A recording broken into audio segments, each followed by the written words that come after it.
तो गाइस कोनिचिवा नमस्ते सबको and welcome back to another video. तो आज मैं ज़ेनरा इस चैनल पे आया और मुझे पता नहीं कि तुम मुझे जानते हो कि नहीं, पर मैं एनिमे अपडेट्स हूँ and I have a channel, you can check it out.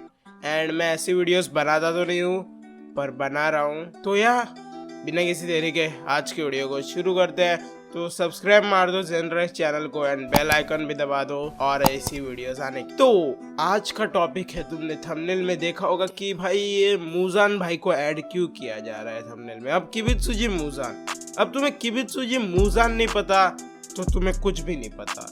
अगर तुमने डीमन स्लेयर तो देखा ही होगा और उसमें जो माइकल जैक्सन जैसा दिखने वाला आदमी है वो किबित्सुजी मुजान है और वो पहला डीमन है एंड हम लोग उसी के बारे में बात करने वाले।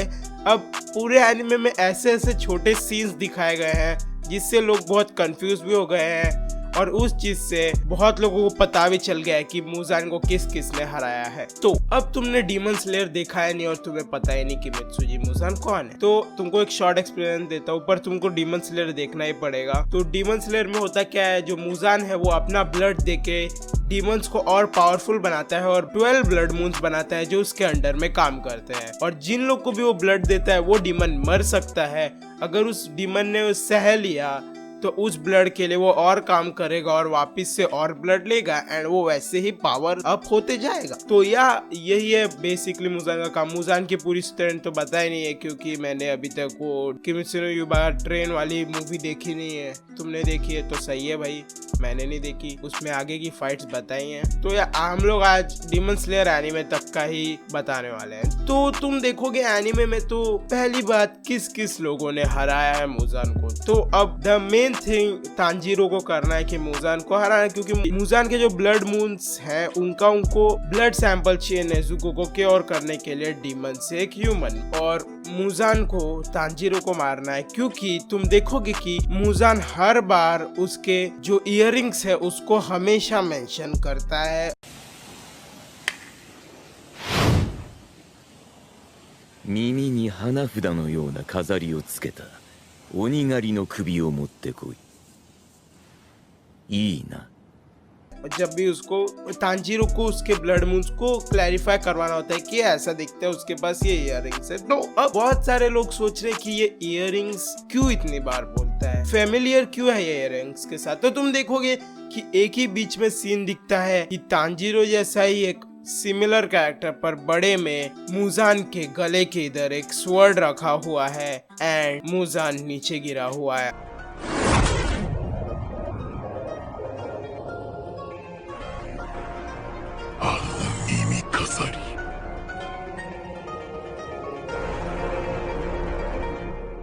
अब उसका फाइट तो नहीं दिखाया, बस इतना ही दिखाया, पर तुम बोल सकते हो कि ये जो है कैरेक्टर तांजीरो के पिताश्री हैं। तो तांजीरो के जो पिताश्री हैं वो है योरुची इशिगुनी, या मेरी प्रोनाउंसिएशन अच्छी नहीं है पर मैंने स्क्रीन पे नाम डाल ही दिया होगा। तो तुम देखोगे कि अब ये सिमिलर कैसे हैं, तो इनके पास भी वो बर्थ मार्क है और तांजीरो के सिर पे भी वही बर्थ मार्क है। तो अब जो योरुची के ऊपर है उनके ऊपर बहुत सारी चीजें हैं जो मैं बता सकता हूँ तुमको, पर मैं तुमको बताने जाऊंगा तो वीडियो बहुत लंबी भी हो सकती है। तो अगर तुमको एक स्पेसिफिक वीडियो चाहिए योरुची के ऊपर तो तुम कमेंट्स में बता सकते हो ज़ेनरा इसको कि we want a second part. तो अब तुम देखोगे ये फोटो में जैसे कि मुजान नीचे है एंड योरुची ऊपर है और उनके आंख में तुम देख सकते हो। तो अब योरुची का डीमन स्लेयर में क्लैरिफिकेशन हुआ है। तुम देखोगे कि तांजीरो और रियू की जो फाइट हुई थी, रियू जो स्पाइडर वेब वाला जो डीमन है, तो जब तांजीरो हार रहा था तो तांजीरो को फायर ब्रीथिंग टेक्निक उसके पापा की याद आ रही थी योरुची की। योरुची बता रहे थे कि अगर तुमने ये ब्रीथिंग को मास्टर कर लिया तो तुम हमेशा के लिए नाचते ही रह सकते हो। तो अब कैसे ही नाचते ही रह सकते, तो उनने फायर ब्रीथिंग मास्टर कर ली है एंड फिर वहीं उधर योरुची जो है वो तांजीरो को हेल्प करते हैं फायर ब्रीथिंग की याद दिलाने में। उसके अंदर ही मतलब इमेजिनेशन में अब योरिची जिंदा तो नहीं है क्योंकि योरिची बुढ़े होके मर चुके हैं या and Yoriichi one of the strongest demon slayer में आते थे या ही इज वेरी पावरफुल, तो इसका बेटा भी पावरफुल ही होगा। तो अब डीमन स्लेयर जो है, तो जो डीमन स्लेयर के ऑथर है क्योहारो गोटुगे, तो तुम सोचोगे कि क्या डीमन स्लेयर डायरेक्ट ही बनाई गई थी, तो नहीं। अब ज्यादातर एनिमे का क्या होता है कि अगर उसका कोई प्रोटोटाइप बन रहा है तो या फिर रिलीज नहीं होता, वो उनके टीम में ही रहता है या फिर वो लोग थोड़ी सी झलक दिखा देते हैं। तो डीमन स्लेयर का भी एक प्रोटोटाइप था कगारी गारी। तो अब कगारी गारी में सिमिलर कैरेक्टर्स हैं, सिमिलर चीजें हैं, तुम बोल सकते हो स्टोरी लाइन को थोड़ा डेवलप कर दिया है। तो अब कगारी गारी का जो एमसी है उसके पास वो बर्थ मार्क है, बस हेयर स्टाइल अलग है एंड अपना एमसी ब्लाइंड भी है एंड अपने एमसी के पास एक हाथ भी नहीं है कगारी गारी में। तो अब तुम बोलोगे कि ये तांजीरो से सिमिलर कैसे, क्योंकि इसके पास सेम बर्थ मार्क है